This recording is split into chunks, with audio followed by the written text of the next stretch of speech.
Rabbi Josh Spodek is with us live via telephone from Israel. Our friends at Nefesh B'Nefesh have a brand new Zionist education initiative.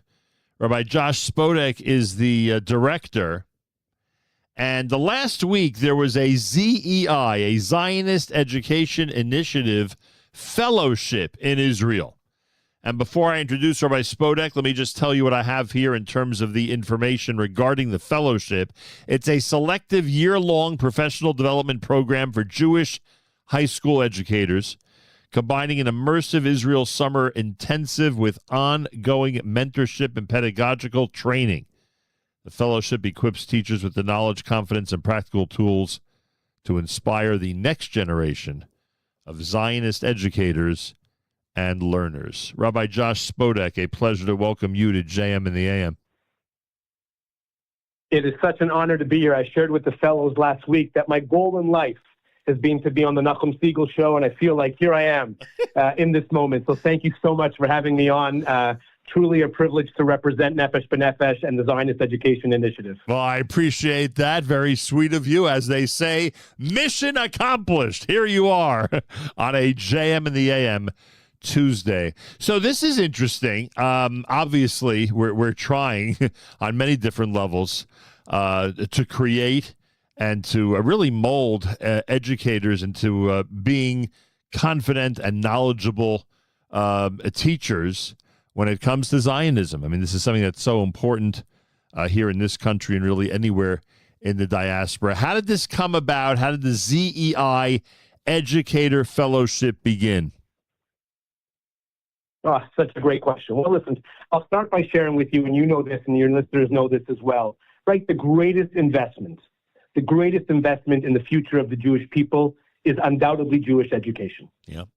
And the best thing that we can do for Jewish education is to invest in our teachers, right? That's a given, and we all know that. And so we took that investment seriously.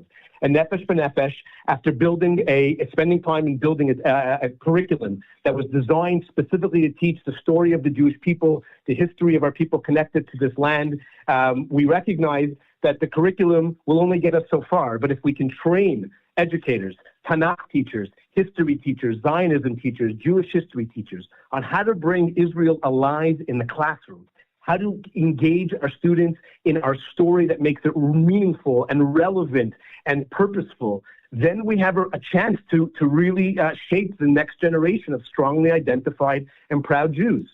And let me be clear, this is not a advocacy, fight anti-Semitism type of curriculum. This is we want to make sure that we are raising strongly identified and proud Jews who understand that our story is connected to a time and a place and a land, and that's this land of Israel. And so the fellowship grew out of the curriculum, right? Once we wrote this curriculum and it's been used and piloted by 11 schools in North America with 22 schools signing on for next year, we realized that the next step is now let's invest in the teachers who are going to teach that curriculum. So how did you choose those who joined you in Israel last week?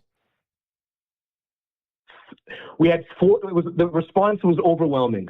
In our first year, we had a few months to put this together, launch.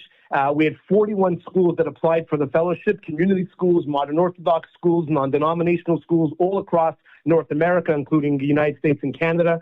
And we selected 12 schools, and we looked at a number of different things. We wanted to get a nice group of, diverse Tanakh teachers, history teachers, Jewish history teachers, a few years experience, many years of experience, classroom teacher, department chair, administrator, diversity across the country. So West Coast, East Coast, Southeast, Central, we had, thankfully we had Dallas, Texas, Seattle.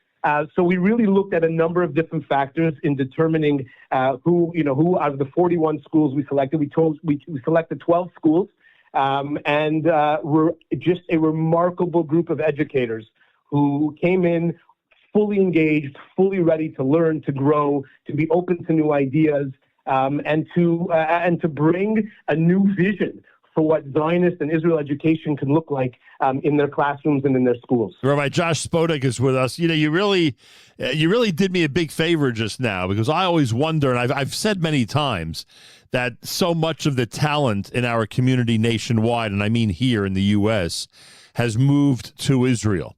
And if you want to see a really tremendous collection of talent, go to the Holy Land, because a lot of our incredible educators are, in fact, there, and I can't imagine you don't agree with me. But what's heartwarming in terms of what you just told us is that around this country, there still exists a core group of good, solid educators who are able to be trained in many different areas, in this case, of course, Zionism and Israel.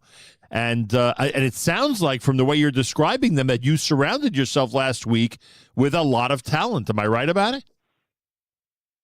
100%. And I wouldn't say just good teachers. These are outstanding, remarkable teachers. Look, in partnership, we partnered with Kadima Coaching. Kadima Coaching is the gold standard of professional development for Jewish educators across the world, led by Feliner and her amazing staff, right? We brought in not just content experts, but pedagogy experts. And these 12 remarkable educators from schools all across the country, Frisch, Flatbush, Ramaz, SAR, Chat in Toronto, Katz Yeshiva High School, Northwest in Seattle, Kiva Yavna in Dallas. These educators came here thirsty to learn how to integrate Israel and Zionism into their classrooms. So imagine, Nachum, for a moment, you're a Tanakh teacher, and you're teaching Shaul, David, and Shlomo. Well, imagine now, after this week, you've learned how to not only teach Shaul, David, and Shlomo, but Shaul, David, and Shlomo, Ben Gurion, Begin, and Jabotinsky. Right. All in the same Tanakh class. Right. Or if you're in a Jewish history class and you're teaching about the Balfour Declaration and you're teaching about the Sykes-Picot Agreement, and you can also now teach about Yoshua and Shoftim, and you can weave Tanakh into your modern Israel class. That's what the goal was to, right? Some schools, sure, they have a standalone Israel education class. But for those schools that don't, the message last week and throughout this year is to our teachers, include and infuse Israel and Zionism into all of your classes. Tanakh, Halakha, Gemara, Mishnah, history. Israel should be a focal point of every one of those classes. And we're teaching you and training you how to do that, and how to bring that to life in your class. And I'd have to assume that a lot of these teachers simply had to open their eyes to certain things. And I don't mean the sights that they saw while they were in Israel, although I'm sure that was very helpful. But just in general, when you're, 6,000 miles away from the land and, far removed historically from different episodes, sometimes you just have to open up your eyes in terms of an approach or in terms of information that might help guide the students understand things better and to really, live the whole episode or the whole topic better. So I'm sure a lot of it was just, broadening the horizon, so to speak, of the teachers that you met last week. Well, that's exactly it. What we did last week was we opened their eyes to the world of map study. You cannot teach Tanakh without using maps. And so we brought them to the National Library here in Israel, and they got their hands on ancient maps and older maps and new maps, and how maps tell the story and how maps are an essential part of the story of Tanakh from Breshit through Divrei Hayomim, right? And then we opened them to the world of archaeology. We brought in archaeological experts from Ir David and took them on tours of Ir David and the Pilgrimage Road and showed them how archaeology can bring your classrooms to life. How if you show your students the Tel Dan Stele, the Mesha Stele, the Merneptah Stele, the Ketef Hinnom scrolls, and you bring Tanakh and the stories of Tanakh to life through an archaeological discovery, all of a sudden, your students' eyes light up. Oh, this actually happened in a place. Oh, it was real. There are actually artifacts that I can touch, I can see, I can feel. And through technology today, kids can do that even 6,000 miles away. That's right. That's and right. So it was opening our teachers' eyes to incorporating material and cultural artifacts into their classrooms.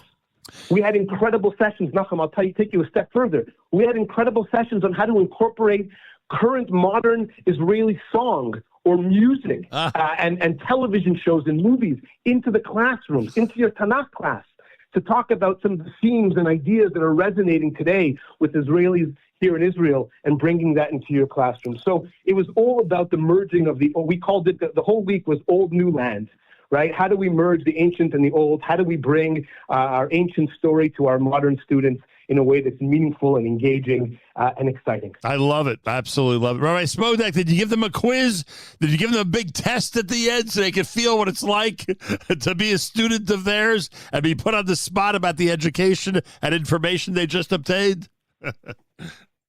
If you would have seen them having to act out, they took on certain roles. They had to put on this person was Golden Meir, and this person was David Melech, and this person had to act out being Begin, and this one was doing Jabotinsky, and they were doing hot takes and Socratic seminars.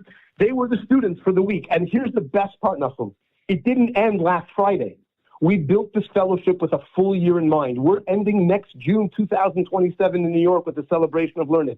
We have ongoing pedagogy, instructional coachings with Kadima Coaching. We have monthly professional learning communities with experts who are going to be zooming in. We're meeting in Miami in February for 2 days to continue growing and learning. We didn't just bring them here for 5 days and send them home. We're with them for the entire year, and they've built this community already that is so strong and so dynamic. They're sharing resources with each other nonstop since we got them together last week, which is beautiful. So can others join in? I mean, or they really need that first week in Israel in order to take complete advantage of this program? Because I'm sure there are teachers, principals, administrators, even parents right now who are tuned in, who are wondering if this is something they can incorporate for other teachers in their school. Is this literally going to be for the fellows, or is this going to be expanded at all? So it's a great question. This first year, it's certainly for the fellows. We have plans to expand. We're launching the second cohort, God willing, in a few weeks' time. We may launch even a third cohort. We may run some cohorts simultaneously. We're looking at different demographics and different groups that we want to bring together. But certainly the key to bringing this fellowship alive was through this week-long intensive here in Israel. But again, schools can go on, schools can log on to our website, zei.mbn.org.il. They can learn more about the curriculum, more about the fellowship. We send out sample lessons. We have schools calling and emailing us all the time. We have materials ready to send. As I'm sure I think Rabbi Fass mentioned a few months ago, we're partnering with Quorum Publishers to produce the first Zionism Israel high school textbook ever. That'll be ready to launch at the Prisma Conference in March 2027. These are tools that are going to be readily available for educators, for families, for students, and just a remarkable, exciting initiative that we're a part of. Amazing, absolutely amazing. So there is a website, zei.nbn.org.il. That's what it is. Exactly. And information about the curriculum, fellowship, everything's there. So, and have you announced the dates for next year? Have you announced, is it going to be in June of next year? July 7th to July 14th, 2027, here in Yerushalayim, here at the Nefesh B'Nefesh Center. And literally any school that wants to apply, any educator that thinks it's for them, they should just go to the website and start the process. Exactly. And we have schools already who have already done so, which is just amazing. And as I said, Rabbi Fass, our visionary leader here at Nefesh, wants to grow this and, expand the number from 12 to maybe 15, 20, maybe even 30, and run multiple cohorts simultaneously. So there's really exciting opportunities. We have some incredible partners and visionaries who are partnering with us on this initiative, and just really exciting times. Look, I'm not the one who has to do the work, so I could be a big shot here, but I got to encourage you to open this up to as many people as possible. I'm not going to call it an emergency situation, but I will tell you that the schools in our communities here in the United States really need this and need it badly. And it makes such a difference. Imagine the children, the youngsters, the students who are growing up in this type of environment with this type of education, how different their adult lives will be because of it. I mean, we have plenty of examples of this type of thing from years past, but this, and in such an organized fashion, and being done and being increased, hopefully, in the number of teachers that can take advantage of it each and every time, will only be to our benefit. And again, I'm not saying we're in an emergency situation, but this is important. I think it's really, really vital. So all I could do is encourage you. July 7th, folks. July 7/7/27. That's right. 7/7/27 is the next ZEI fellowship in Israel. And I encourage all those teachers out there, and of course the principals and administration members, etc., who think this is for their school and for their personnel, to go to the website zei.nbn.org.il, zei.nbn.org.il, and to start the process to take tremendous advantage of this new program. Rabbi Josh Spodek leads the Zionist Education Initiative with our friends at Nefesh B'Nefesh. And, you're working with somebody, you mentioned Rabbi Fast, you're working with somebody where the numbers never seem to be enough. So I envy you, Rabbi Spodek, but I also don't envy you in the fact that you're going to be, a Mirz Hashem, pressured to grow this thing as fast as possible and as large as possible. It's a dream. Nachum, I have to tell you, it is a dream. Nefesh B'Nefesh is a visionary organization led by visionary leaders, both Rabbi Fast and Tony. And they said to us, listen, this is the moment. As you said, this is the Hora'at Sha'ah. Yep. We want 80 to 100 educators in the next 10 years. We want that impact will be on thousands of students, potentially grow this internationally. We had schools from Australia and South Africa reaching out to us and saying, hey, don't forget about us, in other parts of the world that need this. And so, working with and under these incredible leaders means that the sky's the limit. The potential is tremendous. And as I said, we're just expanding and growing. And the goal is impact, right? The goal is impact. It's numbers, but it's also making sure that what we're doing is quality and excellent and professional, and that we're reaching those students in the classroom in the most meaningful of ways. Oh, 100%. No question about it. I can't encourage you enough, and I anticipate following this along. Just amazing. The Zionist Education Initiative, the fellowship just happened last week, folks. There'll be another one next year, of course, as we discuss, and all this will continue to grow in the programs and the textbooks and more and more and more as we continue down this road being led by Rabbi Josh Spodek and obviously the great people at Nefesh B'Nefesh. Rabbi Josh Spodek is the director of the Zionist Education Initiative with Nefesh B'Nefesh. Go to zei.nbn.org.il, zei.nbn.org.il. Rabbi Spodek, an absolute pleasure to have you on the air. Thanks so much for joining us this morning. Thank you. Thank you so much for having us. And Am Yisrael Chai, we so appreciate you, Nachum. Thank you so much for that. Oh, yes, Am Yisrael Chai is right. The declaration of Am Yisrael Chai that listener Andrew reminds us about every single morning. That's what it's all about. Am Yisrael Chai, everybody. Even when those who are not big fans of the Jewish world try to antagonize us or recall episodes in our history that were not as stellar as the last 78 years. Remember the message, Am Yisrael Chai. We have the ultimate pledge of life and continuity from the one above.